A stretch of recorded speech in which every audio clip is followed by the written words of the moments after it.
jour, de l'ordre du jour normal, mais nous avons plusieurs questions orales qui sont à l'ordre du jour. Alors, j'ai 3 questions qui ont été proposées, 2 qui sont présentées par Monsieur Benjamin Tison, il me semble, et une qui est proposée par notre collègue Martine Dubreuil. Je propose peut-être, Monsieur Tison, de commencer.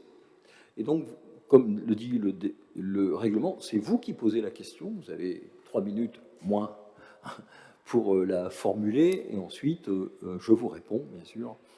Et bien sûr, j'essaye de vous donner la réponse. Merci, Monsieur le maire. Donc, j'ai déposé effectivement 2 questions. La première, qui est relative au délai de traitement des demandes de titre d'identité. Alors, je voulais vous dire en préambule que je sais bien que toutes les communes sont confrontées à ces problématiques-là. Et depuis la fin de l'année 2021 et la levée des restrictions liées au Covid, les citoyens les citoyens se sont rendus compte en fait que leur papier d'identité n'était pas à jour. Et donc, il y a une recrudescence comme ça des demandes, en plus des demandes habituelles qu'on connaît l'été. J'ai été interpellé par un délai que j'ai lu dans la presse. En fait, l'article de presse disait qu'il fallait compter environ 65 jours en moyenne pour obtenir un rendez-vous en mairie, pour déposer le dossier. À ce délai s'ajoute un délai qui est celui de l'Agence nationale des titres sécurisés, qui est à peu près de 24 jours en moyenne, donc ce qui porte le délai d'attente total à 89 jours. J'ai fait le test sur l'outil, d'ailleurs, qui est assez bien fait, de la ville d'Armentières, sur le site internet, pour prendre un rendez-vous, et j'ai constaté qu'il y avait un délai d'attente de plus de 110 jours entre le moment où on faisait la demande de rendez-vous et la date effective du rendez-vous. Face à cette situation, le ministère de l'Intérieur et le ministère de la Cohésion des Territoires ont engagé un plan d'urgence pour essayer de revenir à une situation un peu plus normale. Ce plan d'urgence y consistait en un décaissement de 10 millions d'euros et un déploiement de 400 dispositifs de recueil des demandes de titres. Je voulais savoir si notre commune, la ville d'Armentières, avait bénéficié de ce plan d'urgence et le cas échéant, si les communes voisines en ont bénéficié, puisque, vous le savez, nous sommes une commune qui rassemble également, qui centralise plutôt les demandes des communes voisines, en plus des demandes des Armentiérois. Et puis enfin, sur un plus long terme, parce que quand même les délais sont assez longs dans notre ville, quelle perspective peut-on envisager sur cette question? Je vous remercie. Alors, la loi sur la cohésion du territoire, il manque un mot fondamental: l'équité des territoires. Pourquoi? Et merci d'avoir posé cette question, parce qu'elle met en lumière toute la difficulté qu'on a dans ce pays de prendre des lois équitables pour tous. Nous avons effectivement été missionnés pour délivrer des passeports et des cartes d'identité pour un territoire et pour nous-mêmes. Nous avons accepté d'ouvrir 2 stations, c'est-à-dire 2 postes complets qui font ce travail. Ils sont utilisés à 99%. Et ils délivrent des cartes. Il y a des gens de Tourcoing, des gens de Roubaix, des gens qui ne sont pas seulement dans notre bassin qui y viennent.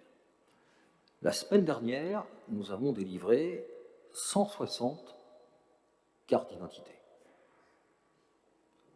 Sur ces 160 cartes d'identité, 70 étaient et provenaient des Armentiérois.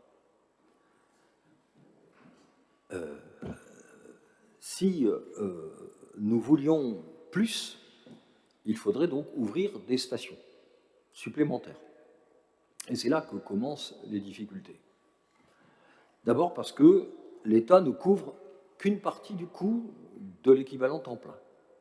Très exactement, 12 130 € de subvention pour un coût de revient à la collectivité de 35 148.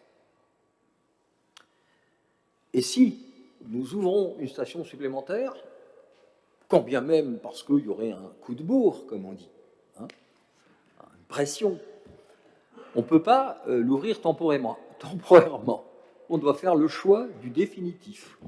C'est-à-dire que si, après la période de vacances, on revient à un étiage, et si on a moins de demandes, on reste avec notre poste.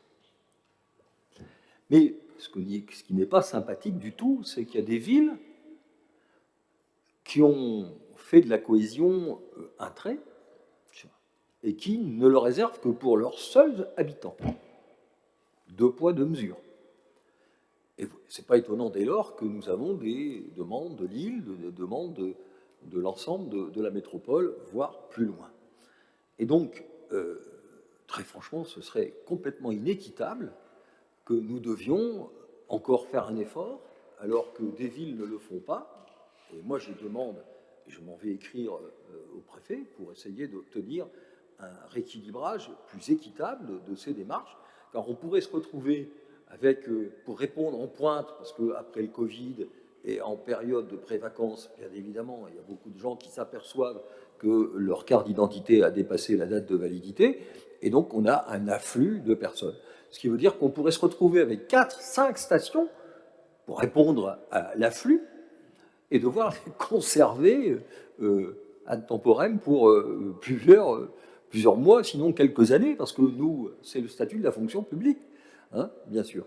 Et donc voilà, merci d'avoir posé cette question, parce que ça met encore en évidence le fait qu'il y a des poids différents, et donc des mesures différentes, et que c'est dommage, parce qu'effectivement, on en fait 40 par jour aujourd'hui, hein, 4 jours dans la semaine, 160. On est à 99% du taux d'efficacité, hein, ce qui est pas mal non plus, ça veut dire que nos agents ne sifflent pas en l'air, ils font en général du quart d'heure à la 20 minutes par carte. Hein. Bon, voilà. Et donc, il n'y a aucune raison, et je le dis tranquillement, il n'y a aucune raison que nous fassions des efforts parce que d'autres villes n'en font pas, parce que l'État ne sait pas organiser sur un territoire une organisation équitable. Voilà. Merci, monsieur le maire. C'est une réponse qui est claire, et je vous remercie d'interpeller le préfet à ce sujet, parce que c'est effectivement un sujet de la vie quotidienne. J'en viens